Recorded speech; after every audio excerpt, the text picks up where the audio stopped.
Hello, everyone, and welcome to the Bad Girl's Guide to Living Well. My name is Dr. Heather Dowen, and this is a companion podcast to Naturopathic MD, where you can get supplements and lab orders and have concierge appointments and telemedicine with naturopathic medical doctors wherever you are. And we like to offer this sort of functional medicine and educational format to people that are unhappy with their conventional care, or they're taking medications that just don't necessarily make them feel well, or they're tired of just covering up symptoms. And so today we have an extra special treat because you can see the blender behind me. I was just going to practice white noise for you during this podcast, but instead we're going to talk about making a smoothie for 4th of July weekend, because smoothies are so good, and we'll see why. So today we're going to talk about sugar. And my dad used to call sugar white poison. And my brothers and I would look at him and be like, just like, whatever, Dad, right? And so now it's funny that we're all like, yeah, you're right. It's absolutely white poison. And so that's what we're going to talk about today. Sugar is a really complex thing because it gets metabolized in the body in several different ways. And I'm talking about table sugar. And of course, as you know, when we talk about blood sugar, that's something that we talk about a lot with our diabetics and other patients. I don't know if you've ever heard, but there's a lot of, there's a school of medicine that believes that Alzheimer's and dementia is actually type 3 diabetes. And it's the brain's inability to metabolize glucose at those high levels over long periods of time.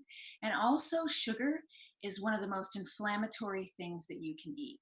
It's unfortunate, it's sad, nobody's happy about it because it's delicious and it's more addictive than cocaine and heroin. That study can be debated a little bit, but if you know anybody who stress eats, then you know that they're managing their brain chemistry and how they feel by eating. And usually that's sugar, right? Some people will eat chips or bread or comfort foods. My comfort food was my Italian grandmother's pasta with spaghetti and meatballs.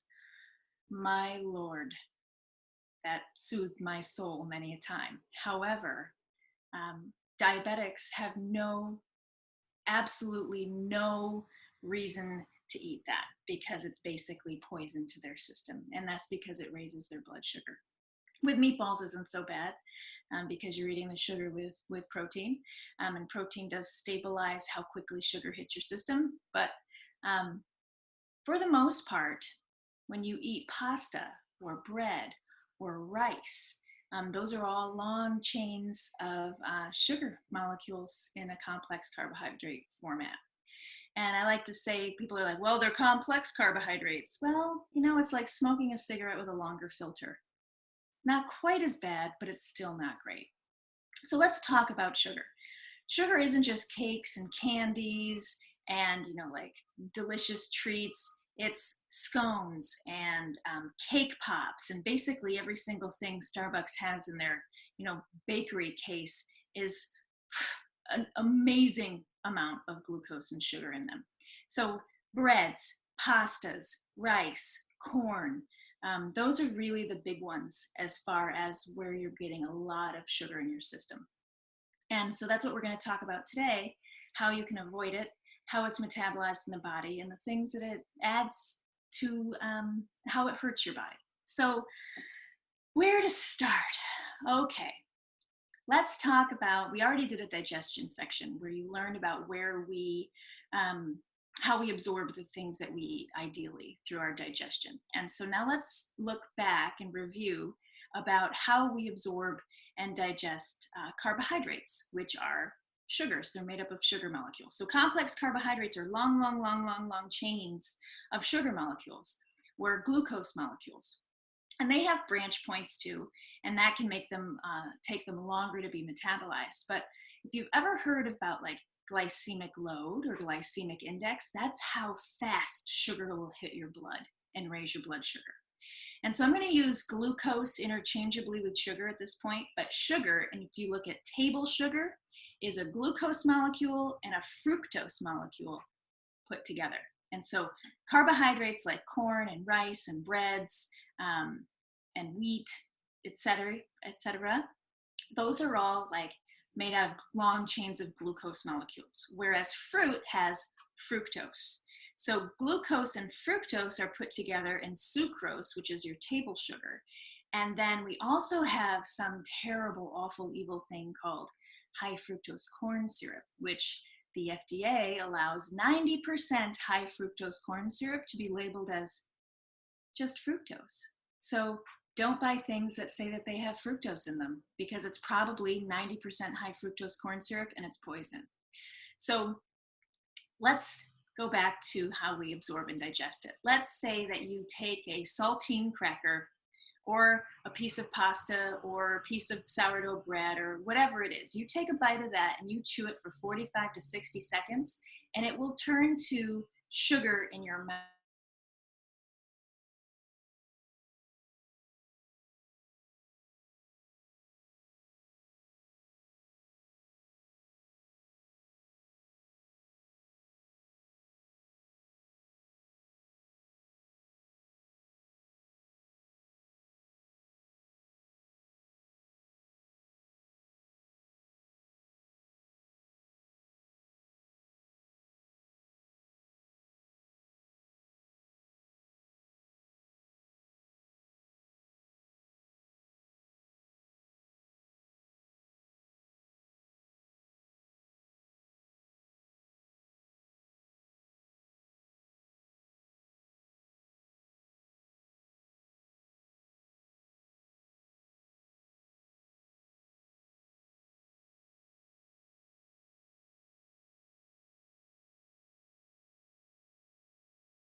So that's how your body runs. Your mitochondria in your cells need glucose to make energy. Your body runs on something called adenosine triphosphate, or ATP.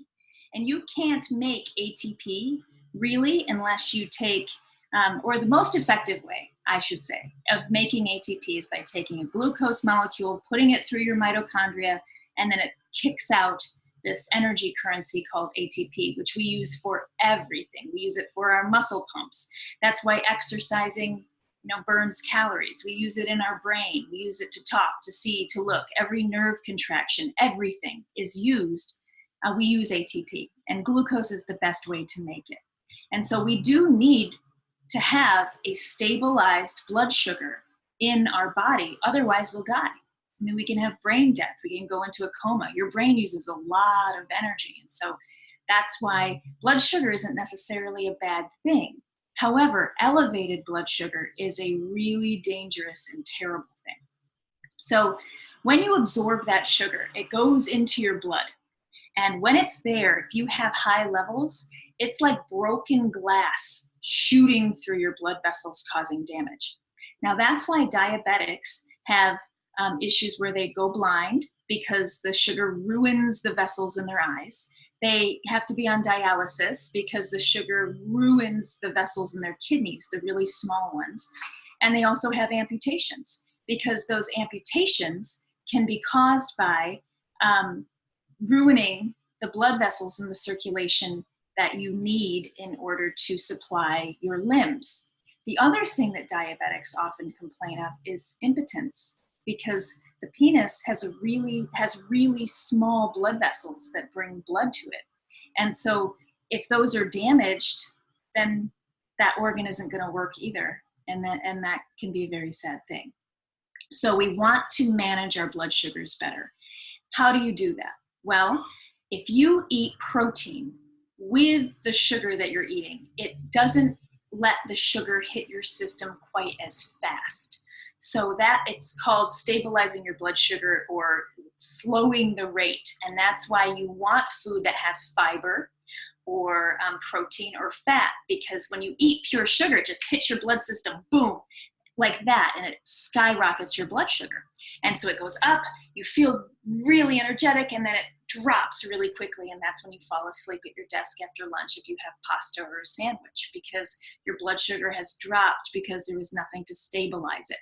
It's like, slowly keeping the level, level is a much better way of dealing with it. And so that's why when you eat sugar, if you want, then it's really good to have it with protein especially, because if you have it with fat, that makes it much more likely that you're going to store fat, because the fat has such high caloric intake, or it has a lot of calories. That's why nuts have so many calories, because they have a lot of fat in them. Fiber will also blunt how quickly the sugar hits your system. And so a lot of people actually don't think that juicing is a good thing to do with fruits and vegetables, because it takes the fiber away and it makes it more of a sugar drink. And that's true. That's absolutely true. And that's why the recipes that I use don't have really sugary things like beets or carrots or other fruits. I don't juice anything that's a fruit, because you're just adding a huge amount of sugar into your body without the fiber to protect how quickly it gets in there. But green juices are a fantastic thing to do. I own several different juice books, and actually not one of them has a good recipe, because they all have sugary things. And sugar can help it taste better, because a lot of them can be really bitter. But like when I buy juice or when I make juice, I'll give it to my husband, and he'll say, I don't drink this for the taste or the enjoyment. I drink this because I know it's so good for me. And that's exactly right. I mean, there's some that I think you can develop a taste for because they are so vital and your body knows that it's good for you and it is delicious. And so that can be a really good thing. And we can talk about that. We'll probably do like a juicing and a smoothie full lecture or episode, because it can be fun, because you're making functional food. You're making medicinal food that you can eat or drink to make your body stronger. My father had a event happen today where he had some issue with possible plaque in his arteries. And so we were talking to him about possibly making some changes in his diet so that he didn't necessarily have to go into the hospital if he had a stroke, etc., because that would be a terrible thing. And his current diet is less than optimal, even though he has, doctors for children. But that's besides the point. So I want to make this smoothie recipe later so that he can listen to it and he can remember that this is something that he should be doing for his health, because it is a medicinal food and it's delicious and it's going to be good for every single cell in his whole body. And so we'll get to that a little bit later, because first I want to talk about what high blood sugar can create in the body. So when your blood sugar goes up, there is a hormone that comes from your pancreas, and it comes from the beta cells of your pancreas, and it's called insulin. Now, insulin helps, it works like a key, and that key opens up the cells' doors so sugar can get in. And that's important because your cells need that sugar in order for them to function. And if they don't have the ability to get the sugar in, then there's going to be damage. You're not going to have ATP, and that's not what we want. And so insulin is a very good thing because it takes your blood sugar down, because it pushes the sugar into the cells by opening up the key and letting the sugar in. Now, we see something in our practice all the time called insulin resistance. And what insulin resistance is when your blood sugar has been so high for so long that the key doesn't work anymore, or there aren't as many doors to get that sugar in. And because the cells are like, look, we've been eating bagels and donuts and pasta and bread and sandwiches and cookies for way too long. We don't need any more of this sugar to make our ATP. We've got plenty. We're just taking all of that excess and turning it into fat. Because remember, fat doesn't make you fat, sugar does. And so the best thing that you could do for your health today If you have health concerns, if you have health problems, the best thing that you could do across the board for basically everybody who is not a marathon runner, an Olympic athlete, a pro athlete, or a growing child is to not eat grains. Don't eat them. Don't eat grains and don't eat sugar, and just watch how your health improves. And if you have questions about that, you can look at like the ketogenic diet, where you have less than 50 grams of carbohydrates a day. It's a little bit different from the Atkins because you're doing a lot of plant-based and high like fruits and vegetable content with clean proteins. Just don't eat carbs. Everything will get better, everything. And so why is that? Well, not only is sugar like broken glass going through your system, insulin, when you have high insulin, because the insulin just keeps going up, trying to push that sugar and saying, please listen to me, this blood sugar is poisoning us. It's causing, damage to all of our blood vessels. It's causing inflammation and possibly dementia and Alzheimer's in the brain. We've got to get these levels down. The insulin goes up. Insulin can raise blood pressure, and it can chronically, when it happens over a long period of time, create something called leptin resistance, which it's when your body doesn't recognize that it doesn't need any more food, and you can keep eating, and it is a big cause, or it's an emerging conversation about obesity. And remember, we are the most obese country on the planet. And I think it's largely because of our grain consumption as well as high fructose corn syrup, but we'll get to that in a little bit. And so we talked about the difference between simple sugars and complex carbohydrates. They're both going to raise your blood sugar, and over long periods of time, they're both going to raise your insulin. Now, insulin tells your body to store fat. You know where? Right up front in the belly. And so when you see people with like food babies or like those big bellies right up front, that's insulin resistance. 60% of Americans are insulin resistant, which means you're headed to diabetes. And if you are diabetic, type 2, now remember, I'm talking about type 2. Type 1 diabetes is a whole different animal. And so that can't be, reversed. But diabetes type 2 is a 100% reversible disease if you do what's needed, because it's a disease of lifestyle. And just because your conventional medical doctors haven't had nutritional education that supports this, and that's why they can't give nutritional advice that's worth a damn, that doesn't mean it's not a fact. And we see it all the time. I had a patient today whose hemoglobin A1c, when she came to see me on several different diabetic medications, her hemoglobin A1c was 7.1, which is not where you want to be because it's uncontrolled. After 3 months with me, it's normal at 5.5. And she's been weaning down her metformin and her cholesterol medications and her blood pressure medications, because it's all tied together. These are all diseases of lifestyle, and it's about what you're putting in your mouth. And so I want you to pay attention to what you are eating, because it's either making you better and healthier, or it's killing you. And yeah, that was a buzzkill, right? That sucks. So how do you get to be, someone that can still enjoy life and still, eat things that they love and not be setting themselves up for diabetes? And really, it's about moderation. It's also about making sure that you're not making stupid health choices. For example, white bread. Bleached white flour has something called alloxam in it, and it kills the beta cells in your pancreas. So not only does that white, flour, all bleached white flour has it, not only does that raise your blood sugar and make your pancreas's job harder because of the insulin that is raised, but it's also killing the cells that make the insulin. And so it's something that you should never eat. Plus, it's covered in Roundup if it's not, organic. Even if it is organic, it has Roundup. And, glyphosate is not something that your body deals with well because it's also poison. So let's give that up.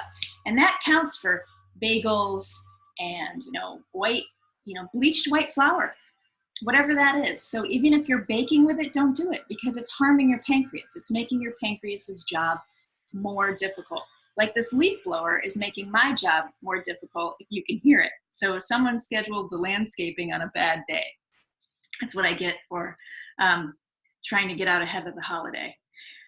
So we talked about carbohydrates. We talked about like rice, corn, wheat, all of those big things, the bottom of the food pyramid. Do you know who makes the food pyramids? Do you know who tells you that you should be eating all of those carbohydrates? Well, you'd hope to hell it was the FDA, right? Because at least they have food in their name. Well, it's not. It's the USDA, the US Department of Agriculture. So the guys that grow all the corn, the wheat, and the soy and the rice are like, you know what you really need to eat the most of? Corn and wheat and soy and rice.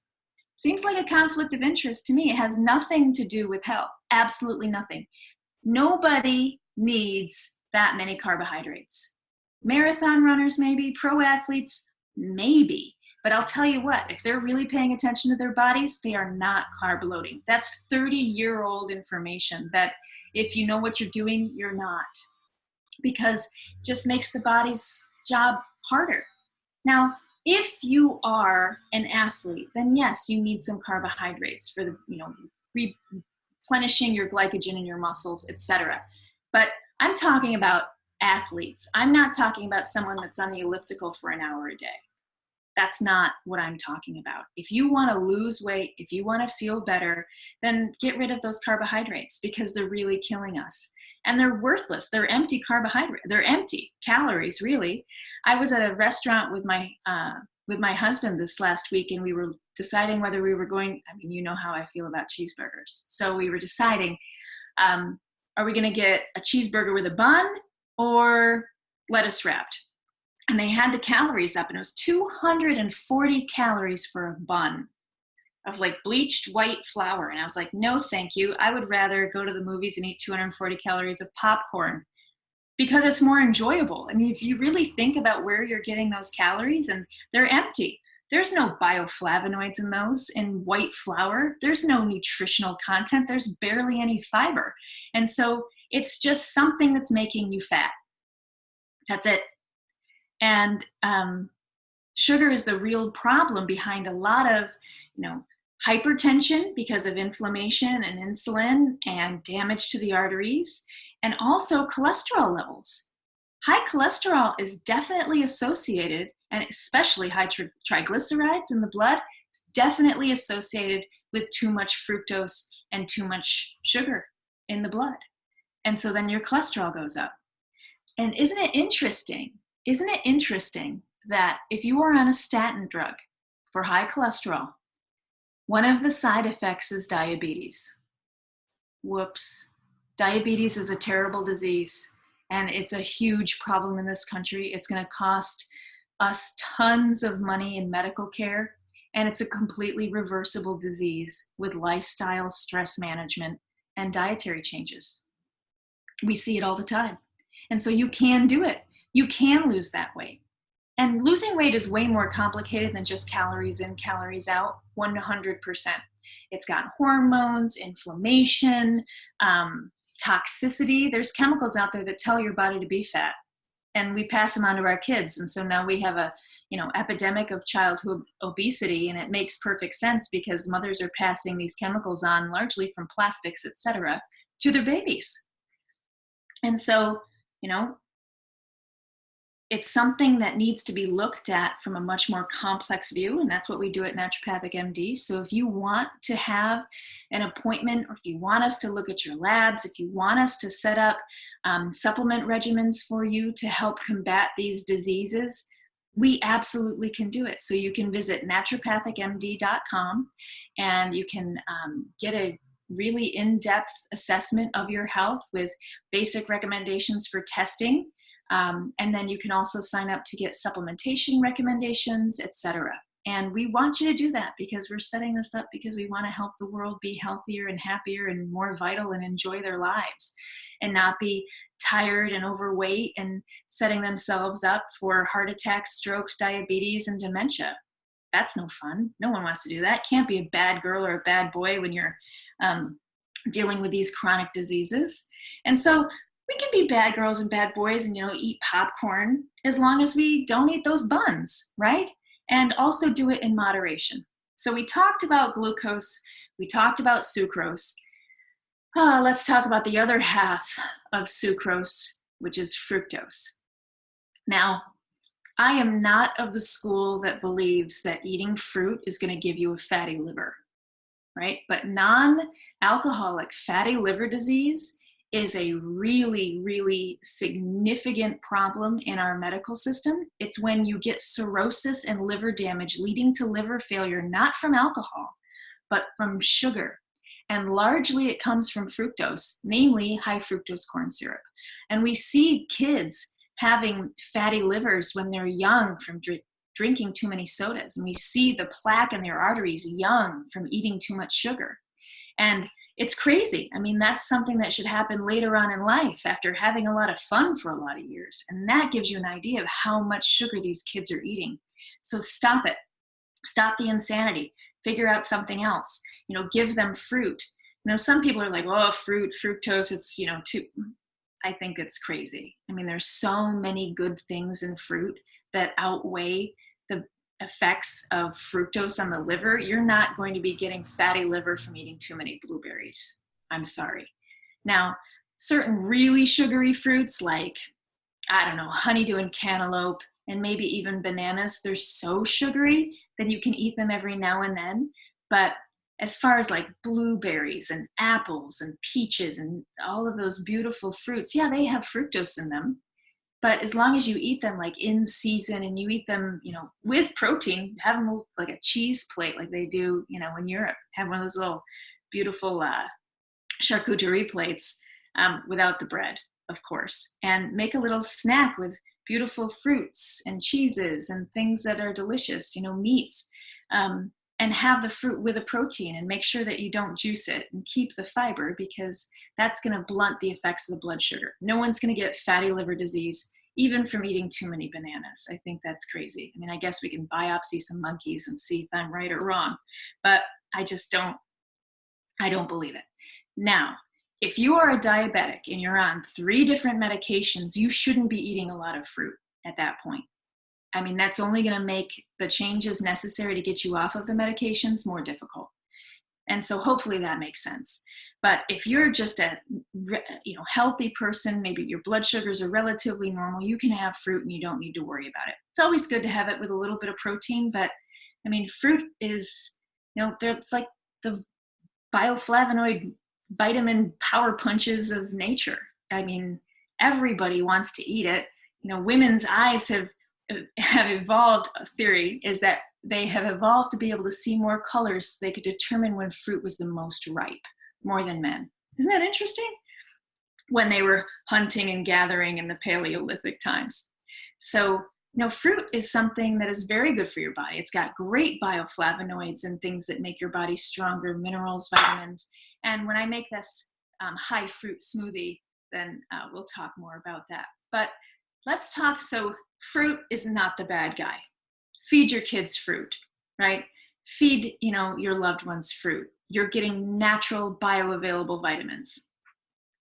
High fructose corn syrup, however, not a good plan. It's something that you should 100% never eat. It's made by Monsanto largely. It's made out of GMO corn, which means it's covered in glyphosate, which is gross. It's going to cause fatty liver disease and make you fat. So, and have high triglycerides and cholesterol and feel terrible. So why eat it? No reason. So read labels. And then again, if it says fructose, that could also be high fructose corn syrup, because that's what they're allowed to do now, 90% high fructose corn syrup, which is nuts. And now what about fake sugar? Like Splenda and sucralose and NutraSweet and all those, the red, blue, the pink, blue, and yellow. When I was younger, I used to write, cancer and brain tumors and, neuropathy and stuff on those at restaurants, because I was like, people should know. Now, I'm not even going to touch on the fact that they're awful for your system. They can cause cancer, including brain tumors and neuropathies. They're toxic, super toxic. One is a sugar molecule with a chlorine attached, and we talked last time about what that does to your thyroid. You don't really want to be chlorinating your insides. So what about them? Well, Let's take off all of that nerve issue and put it to the side. They cause fake sugars, artificial sugars, cause just as much weight gain, just as much of a spike in insulin, leading to all of those problems, just as much diabetes, and just as much cardiovascular disease as sugar. So there's zero reason to ever eat it ever again. Zero. None at all. Because not only are you increasing the likelihood of having nerve problems from it, but it's not making you lose weight. It can actually cause more weight gain than sugar alone. And so please throw it out. It's gross and it's poison. And yeah, I guess I should have named this podcast Poison more than anything else, so great. Thanks, Dr. Dowen. What are we going to eat as far as sweet? Because we all love sweet. We have, this metabolism that loves sugar. Our bodies crave sugar. And it comes from, eons of not necessarily having enough. About 500 years ago, do you know who had diabetes? The rich, because they're the only ones that could afford sugar. That's it. And they were the only ones sitting on their asses and not working them off, too. And so it was a disease of lifestyle, and it was a disease of affluence. And now the cheapest foods that we can get are the ones full of high fructose corn syrup and cheap sugar and processed food full of white flour that's all designed to give you diabetes. Now, what about fruit juice? Well, I think in moderation. I was raised on fruit juice, and I've never had a problem with my blood sugar ever. And I think that, if you looked at the amount of juice I drank, it was pretty remarkable. However, if you have an issue with sugar, you shouldn't really drink it because it is very, very sugary. And like people will say, well, orange juice has all this vitamin C, and it really doesn't anymore because oranges they get picked before they have the vitamin C, and it's not as nutritious as it once was. You can get unsweetened juices that don't have medicinal values, like cranberry juice. When it's unsweetened and it's organic and you buy it in like the health food store, that's great for urinary tract infections. And so that's a nice pearl about that. But as far as other, like some dried fruits are sweetened with fruit juice because it's just concentrated sugar. But, moderation is the key, I think. So if you want to have a little, have a screwdriver or something like that every now and then, I don't think it's that big of a deal. So, well, what are our sweet alternatives? How are we going to have sweetness in our life without sugar, which is killing us and causing diabetes and cardiovascular disease and high blood pressure and, all of that? Well, I brought this today, which is Sweet Drops, which is stevia. Now, stevia is actually an herb that can lower blood sugar when it's in its full form. This is an extract. And this was about $12. I got it at the grocery store. And it has it's got over 1,000 servings. And really you need only it says to use 5 drops, and 5 drops is way, way, way too sweet for me. I never really go past 2. And so try it. It doesn't have a lot of the terrible aftertaste. And it's just the clear, it's got 0 calories, and it's sweet. And I think they did a beautiful job. It's by Sweet Leaf. I know that you can get it on Amazon, and we do have links to it with our Amazon affiliates page where you can order it directly if you're, in the middle of nowhere and you don't necessarily have access to it, or you don't have that brand. I don't really like the Truvia so much because it's made, it's just not as pure, and it's got other stuff like malt sugars and things attached to it, which isn't a terrible thing. People ask about, well, what about xylitol and sorbitol and erythritol? Aren't those bad, those sugar alcohols? And yeah, if you eat 3 pounds of it, this might be a slight exaggeration, but it's a lot. You can't eat enough to give yourself the diarrhea that is associated with it. And it's really not that bad. So go for it. Don't make yourself crazy. There's way worse things than that you could eat. So if you do like xylitol or sorbitol or erythritol, or you get gums like that, it's actually good. Xylitol can break up biofilms in the mouth. And that's awesome because it can help with oral health significantly. So xylitol gum, I'm sure that you've seen, is beneficial for that. Okay, so let's talk a little bit more about fructose and high fructose corn syrup. High fructose corn syrup is metabolized, it's all fructose, it's just fructose, and it hits your liver, it's metabolized by the liver. It doesn't just get to go to your organs, it gets metabolized by your liver, and that's why it increases fat cells around your heart and your liver. In just like 10 weeks, University of California, Davis did a study about 9 years ago about this, and they found that 10 weeks of high fructose corn syrup consumption would put fat around your heart and your liver and your digestive organs, and just puts you in early stage diabetes and heart disease. So why is heart disease still killing more Americans than anything else? Well, it's probably because of sugar sodas, and they put high fructose corn syrup in everything. They put sugar in everything. So read labels. And if it says high fructose corn syrup, fructose, or sugar in a processed food, don't buy it. Just don't buy it. You know, make your own, or say, you know what? It's not worth my life to eat that shit. It's not. And so hopefully you feel the same. And when you get off of the sugar, so sugar is super addictive. I mean, it has effects on your brain that change your neurotransmitters. And sometimes that's good, because if you have a little bit of sugar and protein before bed with something like 5-HTP, for example, it can work as a great antidepressant and help make serotonin. And it can also help with your sleep. So that's a good thing, right? I mean, it's not all a bad thing. But when it's taken above and beyond, and we have so much sugar that we eat, like milk. Milk is a great example.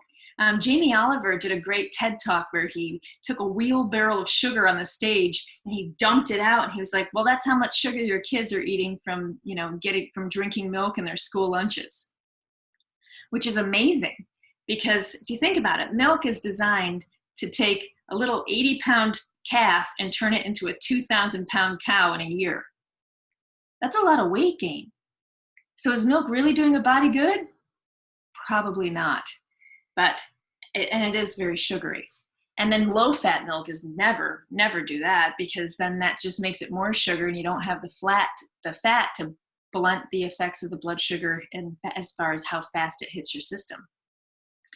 So if you look, this is one of my top secret things, and I wasn't really going to break it out quite yet because I don't have my super plans put in place, but this is something called glycine powder. You can order it at naturopathicmd.com. And guess what it tastes like? Sugar. It's amazing. I mean, glycine is very close to glucose. But you know what glycine does in the body? Well, it's one of the biggest things necessary for detoxification in your liver. That's great.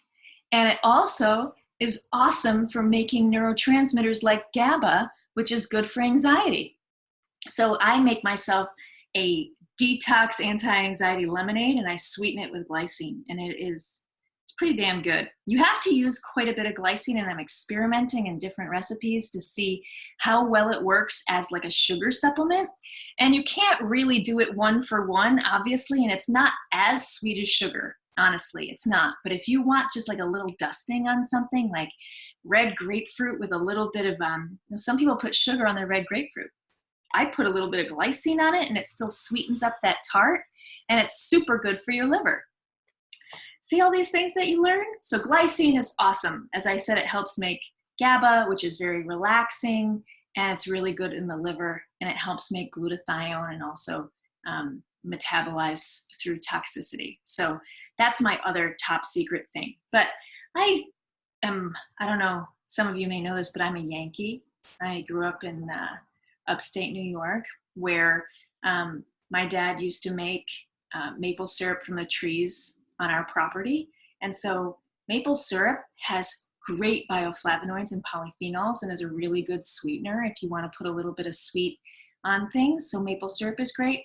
And honey, I will have a show here soon where I'll have a friend of mine on who is a queen bee, and she's a bee fanatic, and she's very, very, she's one of my favorite people, and we'll talk bees and honey, because really, I think honey is one of the closest things to magic that we have on this planet, as far as all of the things that it can do, the research behind it. And they find 5,000-year-old honey in tombs in Egypt that you can still eat. It heals wounds in diabetic, patients that are good. I mean, it's crazy and it's amazing, and it's a good sweetener. It helps with allergies when you get it organic. So try to get organic, raw, local honey. And that is one of the closest things to magic that you can get. And it's going to be one of those sweeteners that isn't going to kill you and make you sick and fat and die early. And so that's a plus, right? Magic or sick and fat and die early.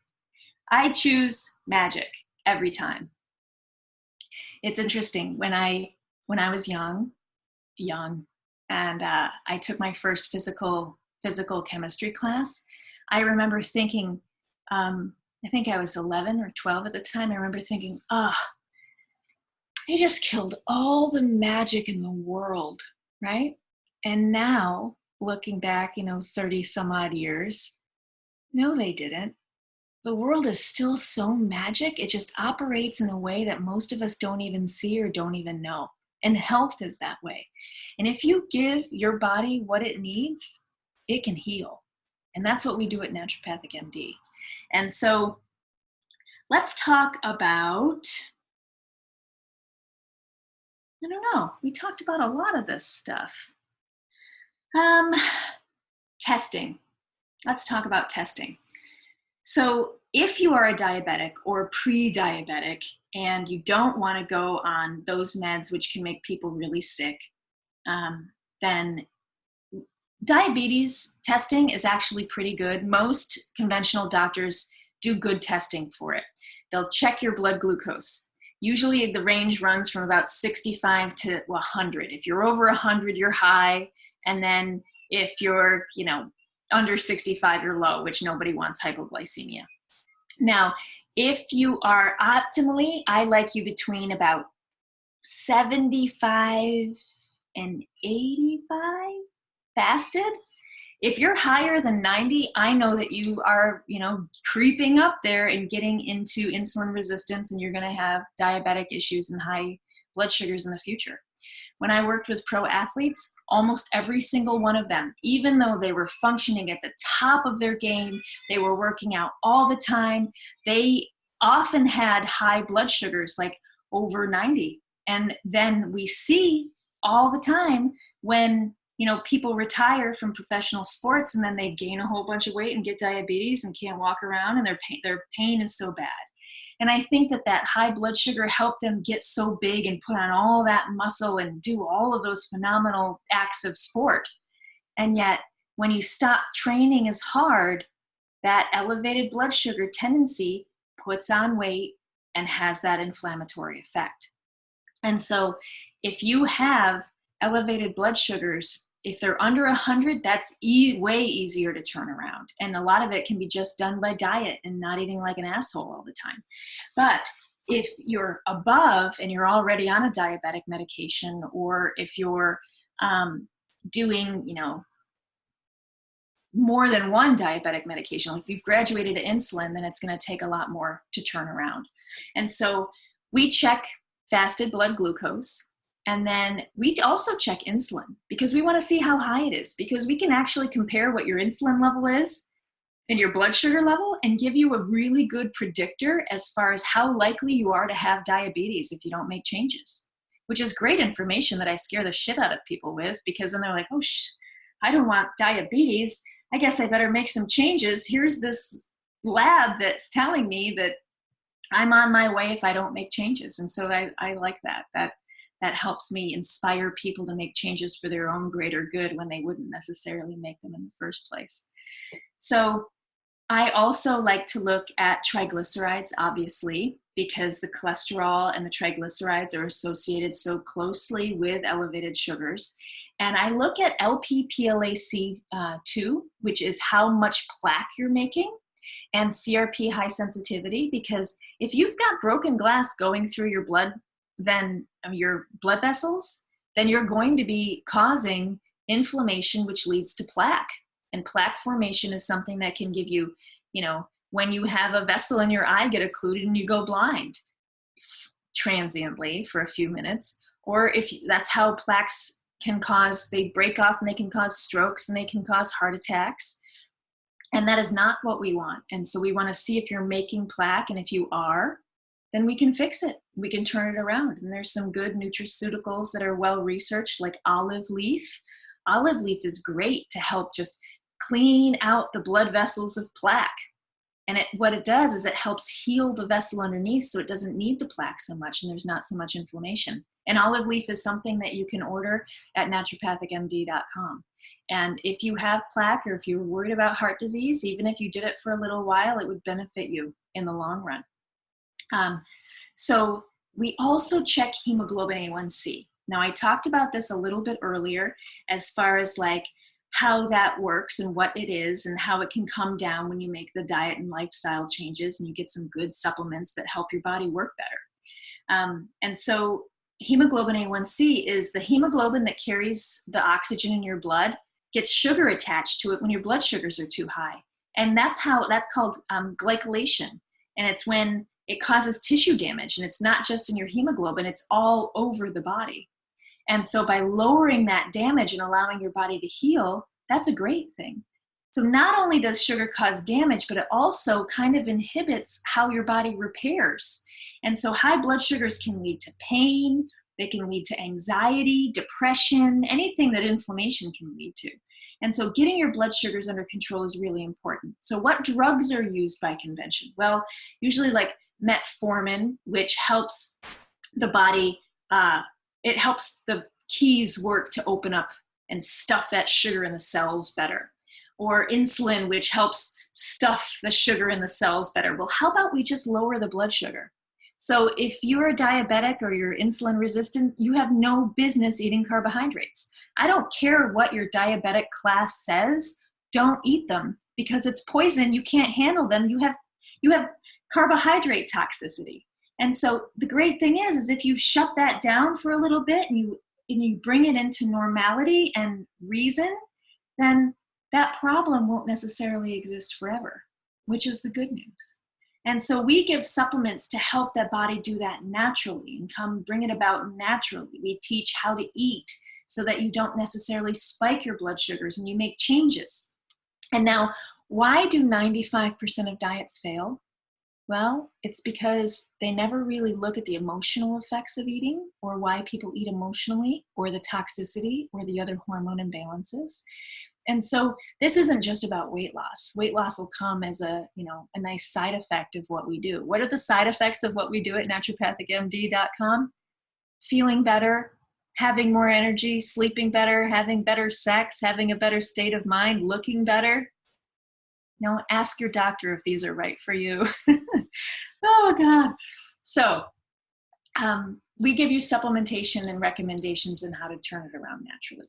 So now this is going to be the good part where I'm going to make you and I don't actually know what to call it.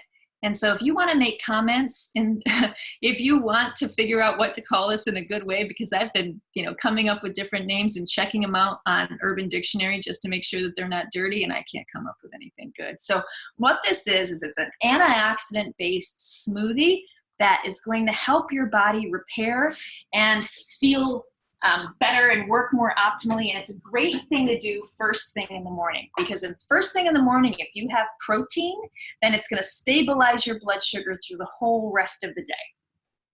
So I have my organic almond milk. This one actually has pea protein in it. So if you don't agree with peas, it'll just bloat you out and make you gassy, so don't drink that. All right. So put that in first. So that's almond milk. It's organic. Nuts are actually pretty low on my list of what I'm really worried about as far as getting organic or not. Forget it. So then you can add in your favorite protein powder, your choice. You can do vegan, you can do whey. Whey protein isolate is my personal favorite. I tolerate whey well, and so I don't have a problem. It doesn't make me bloated, whereas pea protein can make people really bloated, and there's pea protein in that, so that is a high protein milk. But you need to you need to figure out what works best for you. There's great hemp proteins and pumpkin seed proteins, and there's a bunch of different options, and I'll post them on our Amazon affiliate and on our Facebook page, naturopathicmd.com, or share them on Instagram so you can see my favorites as far as the organic, vegan or organic grass-fed whey is another great option. I love whey. It upregulates your glutathione production in your liver. It increases your growth hormone. All right. So we didn't talk a whole lot about bioflavonoids. So this is the first section. These are goji berries, and you can see how red, and I shouldn't be making this in my white coat, how red and gorgeous they are. And so this is about eating your colors. So we've got red, and then this is a tablespoon of turmeric now, or curcumin for our yellow or orange. Now curcumin is anti-inflammatory, it's good for your liver, it's anti-cancer, anti-dementia. I'm not going to use all of it because it can be really, really strong and taste like curry and bitter. 1 tablespoon is about 300 milligrams of a standardized supplement extract. And so the more of this that you get into your body, the better, because it's just good for over 150 different enzyme systems. It's fantastic. So we've got our red, our orange. Now, one of the tricks to smoothies is, making them like milkshakes and delicious. And one of the best ways that you can make them all lovely and creamy is to add a beautiful avocado. And it'll make it creamy. It adds good fats, vitamin E, and you've got your yellow and your green bioflavonoids that, some of us need to be tricked to eat vegetables. This is how I trick my child into eating his vegetables. And I've told people before that I add a handful of spinach to basically every smoothie that I make. Well, see, usually I need a cleanup crew. So we'll see how this goes today on my own. So we've got red, orange, our yellow, green, and now blueberries. These are wild organic blueberries. Blueberries are really good for the blood vessels. So even though you can use them fresh, you can use them,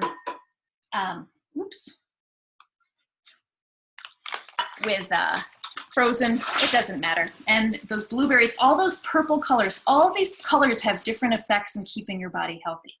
So the red is really good for the heart and the blood vessels. Those goji berries are the second highest content of vitamin C. They're really high in minerals. They're delicious. They're not really sweet, and they're the highest protein fruit. They grow on the slopes of the Himalayas. They're pretty tough. And so then we did the turmeric we talked about. Avocados are awesome. Spinach is high in magnesium. Now the other thing that I want to add in is a little bit of cacao nibs. Cacao nibs are badass. So they've got high magnesium, good calcium. They've got as much antioxidants as green tea. It's chocolate. This is why chocolate is good for you. It's just without the, the sugar and without the dairy. So we got the little, avocado. Now the last little bit is some coconut oil.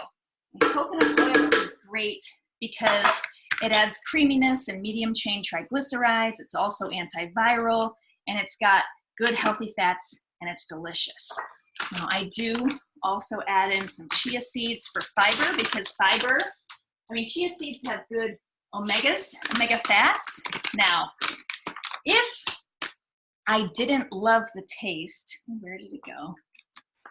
In my little crazy lab here. You could add some of this into your smoothie if you wanted to give it a good orange taste, and that would also add some of your orange with your cover 3. And so I urge you to do that. Some people don't like the taste. I think they're crazy, but to each their own, right? So you could hide that in here and it would make it delicious. So let's turn this on a little bit. Oh, my ice.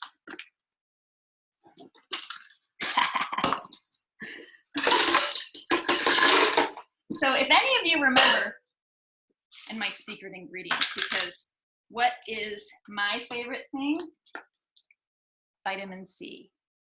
We don't get it enough. When you stress an animal, its production of vitamin C skyrockets. We don't get enough from any of our food, so I add it to just about everything. I add a lot of it. You want to be careful because it can give you explosive diarrhea if you go too much, and I may or may not have done that in, you know, the past. We won't talk about that. What happens if you mix all your colors in art class?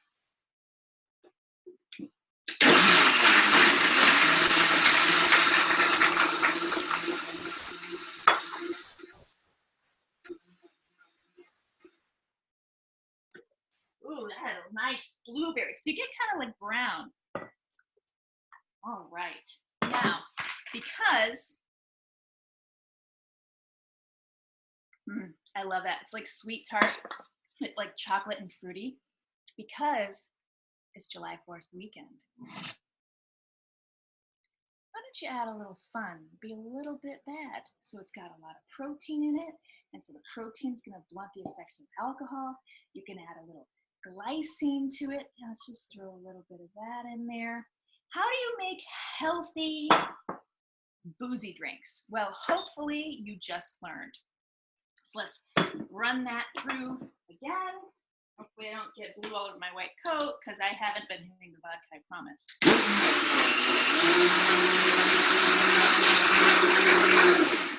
So the more vitamin C you add in, the more tart it will be. And I like to, you know, justify my drinking, you know, icy fruity drinks by adding some protein and some good bioflavonoids and make it a functional exploration of alcoholism. So not quite. I'm not promoting alcoholism, but if you want to have a little bit of fun, that's a great way to do it. So if you have any questions or comments, what I'd really like is for you to help me name this, because it's kind of like the rainbow bright antioxidant fun boozy drink extravaganza, which, you know, can't be used. So if you have any ideas of how you could call a, oh, you could also add the stevia in, that would be really good. So what are you going to call it? Well, we'll see. I'll probably do a whole class or a show about delicious smoothies that you can make to get protein in that can actually help heal your body and taste delicious. And then if you want to add a little alcohol in it, you know, on a cheat day, that wouldn't be all bad. So this is Dr. Heather Dowan. I'm glad that you joined me today for the Bad Girl's Guide to Living Well. We did a little bit of bad girl stuff, and I hope that you learned some things about blood sugar and diabetes. If you have diabetes, we can help. So go to naturopathicmd.com. You can get one of our health assessments, and we can give you recommendations as far as how we would proceed. And we can support you through this so that you can live a better life. And we'd like to recommend or remind you to follow us on Facebook at Naturopathic MD and Instagram at the same Naturopathic MD. So this is Dr. Heather Dowan on July 4th weekend for naturopathicmd.com and the Bad Girl's Guide to Living Well. And we'll see you next time.